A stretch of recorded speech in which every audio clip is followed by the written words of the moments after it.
अस्सलाम वालेकुम। ज़्यादातर लोगों के सवालात तो इसी हवाले से आए हुए थे कि अब तो इंडेक्स गिरे पे गिरे जा रहा है और अब हम सारे स्टॉक्स बेच के मार्केट से निकलने की तैयारी करें। अब तो हमें मार्केट ना कमाई देगी नहीं। तो मैं अपनी वर्किंग करके ना आप लोगों के लिए KC 100 के टेक्निकल एनालिसिस लेकर आया हूँ। और आप लोगों से एक बात ही कहता हूँ कि जब तक इंडेक्स 77 से ऊपर पर ट्रेडिंग कर रहा है ना, तो आप लोगों को मजबूत कंपनीज के स्टॉक्स में ही ट्रेडिंग करनी है और कोई भी ऐसा मसला खराबी नहीं है। और ऐसा होता है ना कि मार्केट में बहुत ज़्यादा नेगेटिविटी होती, तो मैंने 3-4 घंटे पहले ना ये वीडियो बना के अपलोड करी, जिसका थंबनेल आप लोगों के सामने स्क्रीन पे आ रहा है। तो मैं तो आप लोगों को इन 3 कंपनीज के स्टॉक्स की बाय कॉल देता ही नहीं और मैं आप लोगों को सेलिंग का ही कहता। लेकिन मैंने आप लोगों को सेलिंग इसीलिए नहीं बोला कि जब तक KC 177 से ऊपर पे ट्रेडिंग कर रहे हैं तो तब तक कोई भी ऐसा मसला और खराबी नहीं है। आप लोगों को मजबूत कंपनीज के स्टॉक्स में ही ट्रेडिंग करते रहनी है, वरना फिर अगर आप लोगों को जो स्टॉक्स अभी डिप पे मिल रहे हैं, जो आप लोगों को देख के लग रहा है ना ये अभी सस्ते मिल रहे हैं, तो उनको आप लोगों को बाय करके ना पोर्टफोलियो में रख लेना है। तो मैं आज की इस वीडियो में ना आप लोगों को कुछ मजबूत और अंडर वैल्यूड कंपनीज के स्टॉक्स की ना बाय कॉल दूंगा। तो वीडियो कंप्लीटली देखते हुए ना वीडियो को लाइक पे क्लिक लाजमी कर, और जितनी भी न्यू ऑडियंस जो कि वीडियो देख रहे हैं ना वो इस चैनल को लाजमी सब्सक्राइब करें, ताकि फिर आप लोगों को बिना इस तरह की बेहतर वीडियोस बर वक्त मिलती रहे। क्योंकि मैं आज की इस वीडियो में जो आप लोगों को अंडर वैल्यूड कंपनीज के स्टॉक्स की बाय कॉल दे रहा हूँ ना, तो ये मुझे बिल्कुल देख के लग रहा है कि टेक्निकल करेक्शन आ सकती है और तेजी से ये स्टॉक्स ना अपवर्ड ट्रेंड में जा सकती है। लेकिन स्टॉक की बाय कॉल देने से पहले ना आप लोगों को इंडेक्स का बताता हूँ कि इंडेक्स जब ओपन हुआ तो तेजी से इंडेक्स 77-700 तक गया और फिर प्रॉफिट टेकिंग की वजह से इंडेक्स के पॉइंट्स लूज होते रहे, यानी कि 77 से लेकर 77-700 तक ही इंडेक्स ट्रेडिंग करता रहा। ये 500 पॉइंट्स के अंदर ही इंडेक्स ने ट्रेडिंग कर। लेकिन अगर आप लोगों ने आज के दिन की ट्रेडिंग में टेक्निकल सपोर्ट को गौर करा तो दो दफा ने इंडेक्स 77 तक गया और 77 से 23 यानी कि रिवर्स हुआ। तो अगर आप लोग मेरी पिछली वीडियोस को देखें ना, तो आप लोगों को पता चल जाए कि मैंने आप लोगों को 77 तक का कहा हुआ है कि 77 का लेवल ना ये मजबूत लेवल है। अगर ऐसा होता है इंडेक्स 77 को ब्रेक करेगा तो फिर 23 से पॉइंट्स लूज होंगे और इंडेक्स जाएगा 74 से लेकर 75 तक। लेकिन जब तक इंडेक्स 77 से ऊपर पर ट्रेडिंग कर रहा है तो मैं आप लोगों को उन्हीं मजबूत स्टॉक की बाय कॉल दे रहा हूँ कि जिनमें आप लोग खुद भी देख रहे हैं कि विद वॉल्यूम्स काम हो रहा है। मैं तभी तो आप लोगों से ना अपनी हर वीडियो को लाइक पे क्लिक करने का इसीलिए बोल रहा हूँ और आप लोगों को ये कहता हूँ कि अगर आप लोगों ने मेरी पिछली वीडियोस को नहीं देखा है तो आप लोगों ने मिस कर दी है मेरी पिछली वीडियोस। लेकिन अभी भी आप लोगों के पास मौका अच्छा है कि अगर आप लोग मेरी सिर्फ ये 2 वीडियोस जिनका थंबनेल आप लोगों के सामने स्क्रीन पे आ रहे हैं ना, मैं एक एक करके ले आता हूँ। जिनमें गैल की मैंने आप लोगों को एक थंबनेल में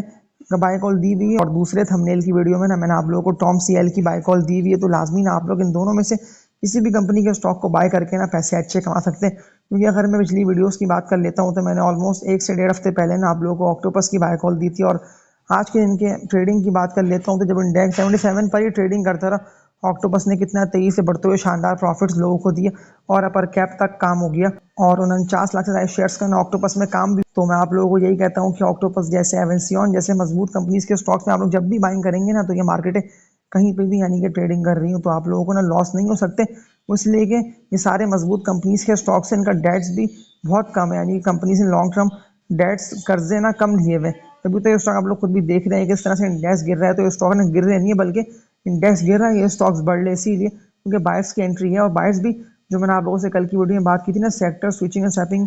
को देखते हुए चल रहे हैं बायर्स, यानी कि अगर एक सेक्टर स्विच करे दूसरे सेक्टर में ना बायर्स एंट्री मार लेते हैं और मजबूत स्टॉक को बाय करके ना होल्डिंग कर लेते हैं। क्योंकि इंडेक्स की रेंज तो ये बनी हुई है 77 से लेकर ना 78 तक, तो यही 1000 पॉइंट्स के अंदर इंडेक्स ट्रेडिंग कर रहा है। तो आप लोगों को भी मजबूत स्टॉक्स में ही ना ट्रेडिंग करते रहनी है, बाइंग सेलिंग करते रहेंगे तो ना प्रॉफिट्स आप लोग अच्छे कमा लेंगे। और वैसे भी मार्केट तो ना आप लोगों को मौके दे रही है, लेकिन फिर भी ज्यादातर लोगों के सवाल क्यों आ रहे हैं मुझे तो ये समझ में नहीं आ रहा। इसलिए कि मैं आप लोगों को स्टार्टिंग से लेके आप तक चल रहा है इसीलिए। और मैंने आप लोगों को यही बात बोली कि अगर आप लोगों को कन्फ्यूजन होती है, अगर आप लोगों को जल्दबाजी में स्टॉक को सेल करना होता है, तो आप लोग सेल से पहले ना मेरी पिछली वीडियोस को देखें। तो जो कंपनीज अभी लॉस में है ना, तो उनका मैंने आप लोगों को सिर्फ कहा हुआ है कि उनका आप लोग सेल लाजमी कर दें अगर आप लोगों ने बाय कर रखे हैं। वैसे भी 78 पे आके इंडेक्स फंसा है और जो मजबूत लेवल बनता है ना इनिशियल लेवल, अगर इंडेक्स 77 के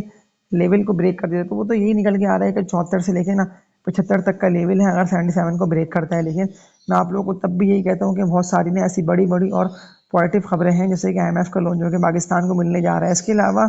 ज़्यादातर बायर्स का भी अभी भी इंटरेस्ट है मार्केट में और डिफरेंट सेक्टर्स में, जैसे कि टेक्नोलॉजी है, फार्मा के स्टॉक्स, यानी कि जो स्टॉक्स अभी बायर्स को देख के लग रहे हैं ना कि अभी सस्ते मिल रहे हैं और इनमें यानी कि बुल रन और बुलिश ट्रेंड स्टार्ट नहीं हुआ है, तो इनमें हम लोग ट्रेडिंग कर लेते हैं वरना फिर इन्वेस्टमेंट कर लेते हैं। क्योंकि आप लोग खुद भी देख रहे हैं कि जिस तरह से लाखों और करोड़ों शेयर्स के वॉल्यूम बनते हैं, जिससे साफ जाहिर यही हो रहा है कि बायर्स की एंट्री है। और वैसे भी अगर मुझे आप लोगों को स्टॉक को सेल करके इस मार्केट से निकलवाना होता है तो ये वीडियो मैं क्यों बना के अपलोड करते हैं, उसका थंबनेल आप लोगों के सामने आ रहा है। मैंने 3-4 घंटे पहले ये वीडियो बना के अपलोड करी है। तो लाजमी अगर आप लोगों ने ये वीडियो को वॉच नहीं करा है तो 3 घंटे पहले की वीडियो मैंने अपलोड करी है। इसमें मैंने आप लोगों को 3 ज़बरदस्त कंपनी, जिसमें पहली कंपनी है पैंथर टायर, सेकंड कंपनी है GHNI और थर्ड कंपनी AGP। तो मैं आप लोगों को फिर क्यों इनकी बाय कॉल देता है, यानी कि मैं तो आप लोगों को सेल करके ना इस मार्केट से निकलने को ही कहता है, लेकिन अभी ये मार्केट ना सेल करके निकलने वाली नहीं है। लेकिन आज के टॉप वॉल्यूम लीडर्स की बात कर लेता हूँ, तो ज़्यादातर आप लोग खुद भी देखें वही ट्रेडिंग वाली कंपनीज के स्टॉक्स, कॉसम, यूसुफ वेविंग, हैस्कॉल, WTL, तो ये सारे वो स्टॉक्स से कोई सो गया। मैंने आप लोगों को इनकी बाय कॉल ली थी। हाँ, अगर किसी ने टैली को बाय कर रखा है तो टैली को आप लोग बाय करके होल्डिंग कर सकते हैं। टैली के लॉन्ग टर्म टारगेट बनते हैं शानदार, यानी कि 10 साढ़े 10 रुपये से भी ऊपर ना टैली आप लोगों को निकलता हुआ दिखाई दे सकता है 1 से लेकर 2 मंथ के अंदर, क्योंकि ये कंपनी अर्निंग और तेजी से इस तरह से कंपनी अपने बिजनेस को फैला रही है। तो टैली में आप लोगों के पास अच्छा मौका है ट्रेडिंग करके पैसे डबल करने का। लेकिन जो मैंने आप लोगों से बात की थी ना कि KC 100 अगर बिल्ड करते हैं तो 74 तक का तो लेवल बना हुआ है मजबूत, लेकिन आप लोगों को इसी अप डाउन के अंदर ना मौके मिलते रहेंगे, यानी कि ज़्यादातर वो स्टॉक, जैसे कि मैंने आप लोगों को एक कंपनी के स्टॉक की बाय कॉल दी थी, मैं अगेन आप लोगों को इसका बता रहा इसीलिए क्योंकि ज़्यादातर लोगों ने वो सारे बेकार शेयर्स बाय कर रखे हैं। अगर आप लोग किसी बेकार शेयर को सेल करते हैं तो आप लोग ना OGDC को बाय कर सकते हैं, oil and gas development company के मजबूत सपोर्ट लेवल की बात कर लेता हूँ ना कि अगर ये आप लोगों को यहाँ मिलता है तो यहाँ इसकी लाजमी ना बाइंग बनती है, और बाइंग करना वैसे भी इसको बनता है, जो कि इसके रेट से 115 रुपये से लेके ना 118 रुपये तक के OGDC के। लेकिन जैसे 158 के रेजिस्टेंस को ब्रेक करेगा तो फिर ये 2300 पर निकल जाएगा। लेकिन पैनी स्टॉक को सेल करके लॉन्ग टर्म इन्वेस्टमेंट के लिए मैं आप लोगों को OGDC की बाय कॉल दे रहा हूँ। वैसे भी मार्केट में तो अभी जगह बहुत खाली है, यानी कि ज़्यादातर स्टॉक्स में आप लोगों के पास अभी भी जगह है, और वो स्टॉक अगर लो पे आएंगे तो आप लोगों के पास बाइंग का मौका अच्छा होगा। लेकिन फिर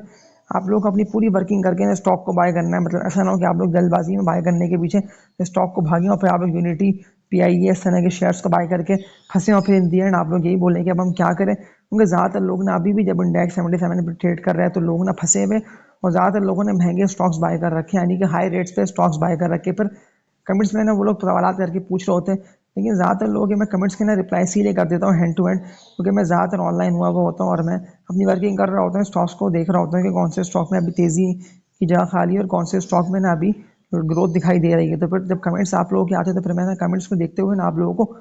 रिप्लाई दे देता हूँ। तो फिर मैं कमेंट्स को देखते हुए ना आप लोगों के सवालात के आंसर आप लोगों को देता हूँ कि आप लोग इसको नहीं इसको बाय कर। ज़्यादातर वो स्टॉक जिन कंपनीज की अर्निंग्स है और जिनमें आने की अभी से आप लोगों को अपवर्ड ट्रेंड दिखाई दे रहा है, तो अगर उनको आप लोग बाय कर लेंगे तो मार्केट कभी भी ना आप लोगों को लॉस करने देगी नहीं, क्योंकि ज़्यादातर लोग फंसते हैं उन स्टॉक्स में जिनमें आने की उनको समझ में नहीं आ रहा होता कि ये स्टॉक बढ़ क्यों रहा है, गिर क्यों रहा है। फिर वो लोग ना बाय करके पोर्टफोलियो में रखते हैं, तो फिर इन दी एंड ना उन्हें लॉस होता है। तो इस वीडियो को एंड करता हूँ, और लास्ट बात ना आप लोगों से यही बोल दे रहा हूँ कि लाजमी ना आप लोग स्टॉप लॉस को लगा लीजिएगा, और लेवरेज में और उधार में काम मत करिएगा। तो स्टॉप लॉस क्या होता है, ज़्यादा लोगों के सवाल तो ये आएंगे। तो स्टॉप लॉस वो मेन की है, बिलफर्ज आप लोगों ने आज एक स्टॉक बाय करा जिसका रेट है 40 रुपये, ठीक है, इसका आप लोग स्टॉप लॉस लगा लेंगे 37 से लेकर ना 38 रुपये तक। तो अगर ये स्टॉक गिरता है तो ये फिर